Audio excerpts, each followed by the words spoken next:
Hello everyone, it's my honor to conduct the presentation of Project 1, a study of Lagos ABF507 Project. My name is Zheng Xiaoqi from Group A31.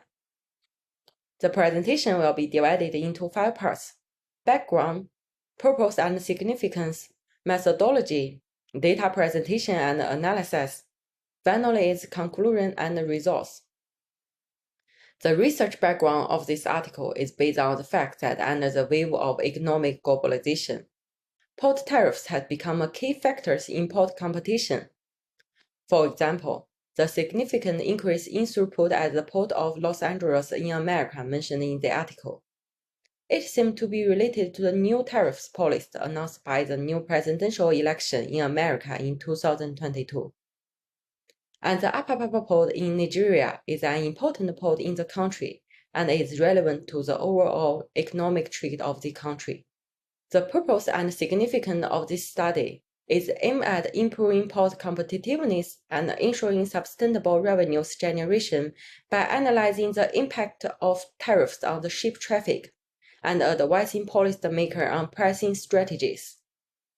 The study also enriches the research on the port management by validating theories related to the impact of pricing strategies on customers' loyalty, among others.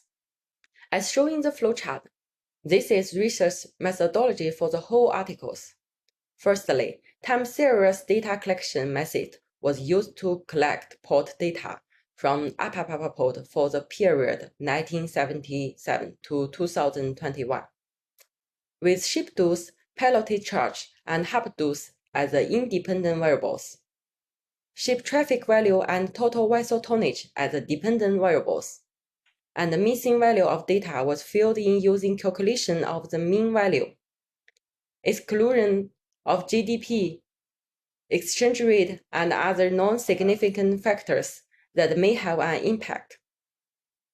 We use this data to perform a quantitative analysis to propose hypotheses between two variables based on the previous research, testing both hypotheses through different analytical approaches and multiple linear regression model.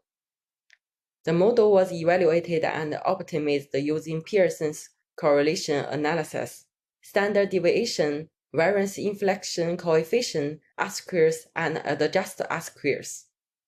Finally, conclusions were drawn through linear regression. The exact result of this analysis will be explained by our second group member. Hello, I'm Huang Chenxi from Group 31. This graph shows the results of the Pearson's correlation analysis, which found that all the coefficients are above 0.07, which proves that there is a strong correlation between the variables.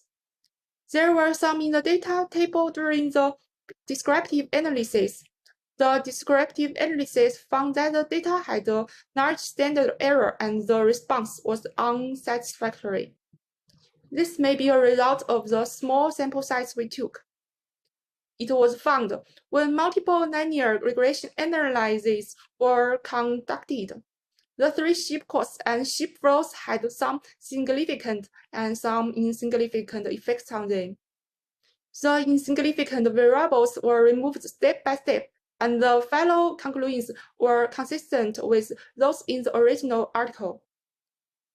The standard residuals were assessed to be between -2 and +2, indicating that the modeling was reliable. By calculating the variance inflation coefficient, it was found that there was multiple linearity between the variable penalty charges and harbor dues. Therefore, for further exploration, we interacted the two to produce a new variable x1 with ship dues, which still had multiple linearity with each other, and then combined the two to produce a new variable x2. After optimizing the model by combining the variables, the variable x2 is significantly correlated with ship traffic volume, which finally leads to a valid mathematical formula, as shown in the figure. The previous steps were repeated to obtain the analytical data and mathematical expression between variable x2 and the vessel tonnage.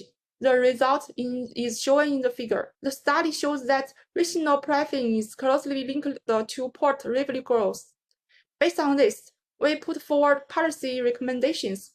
In terms of pricing, regionally adjust the penalty fees and port fees to avoid excessive charges. Fully consider the relationship between variables when formulating port investment plans to improve operational efficiency and competitiveness. Comprehensively weigh the interactions of variables to formulate the port development strategy. Strengthen data management and ensure data quality in order to track market trends in time, to adjust the policy, and optimize the pricing system, improve port at the same time. We will optimize the pricing system, improve port infrastructure and services, enhance cooperation with stakeholders, increase customer satisfaction and loyalty, and promote the sustainable development of the port. This is the full report of this project. Thank you for listening.